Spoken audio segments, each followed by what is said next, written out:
Hey there guys, and welcome to Running Form Friday 2.0 for November the 23rd, 2012.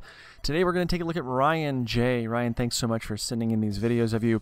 Ryan took care of all the angles, front, back, and both sides, so we really appreciate that, and actually some really beautiful scenery we're looking at there. So before we get into this, we're going to introduce three different gait types, or kind of states of position, if you will.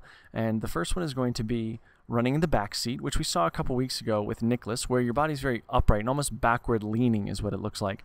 The second is what we call toilet bowl syndrome. Now, I have to blame that name on Jay Deshairy's book, or not blame, but give Jay Deshairy's book, Anatomy for Runners, the credit for that one.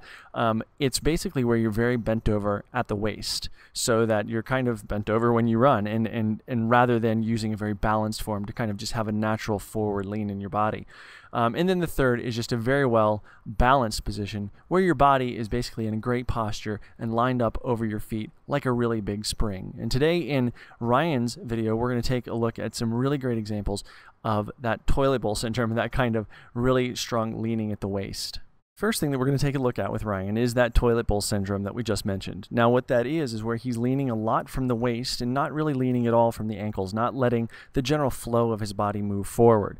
This is partially a byproduct of bad posture, or just kind of a little bit off posture, and that is actually throwing off his balance. So you can notice where his head has to be kind of slung back a little bit to counterbalance that lean at the waist.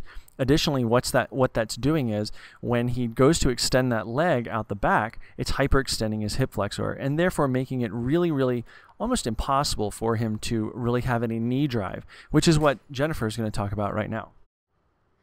Now what we're going to look at is the lack of knee drive with Ryan. So if Ryan could get into a more athletic position, shorten his stride as he's running, and increase his cadence, this will really help him be a lot more efficient.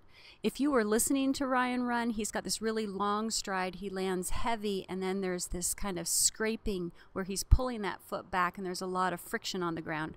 Remember that friction is a braking action. It's slowing you down, so it's also putting a lot of stress on his hamstring, that pulling back. Ryan really has more of a sprinter's kind of gait here, which is pretty efficient if you want to run really fast for a very short time. But if Ryan wants to run more than 400 meters, it's going to be a little bit more efficient to shorten the stride, lift more from the knee, and increase that cadence to 180 steps per minute. With this longer stride, you can also see that he has a lot of vertical oscillation where he's really bouncing up and down. That comes a lot from that pushing off, where he's using his big propulsive muscles, where we want to use more of the corridor run. So some good drills for Ryan would be barefoot running, or doing the drill where you have one shoe on, one shoe off. This will help him shorten his stride, lighten his load, land really light, nice and quiet. Remember, sound is impact, so we don't want to hear ourselves touch that ground. Thank you for watching, and please send your videos to rff@newtonrunning.com.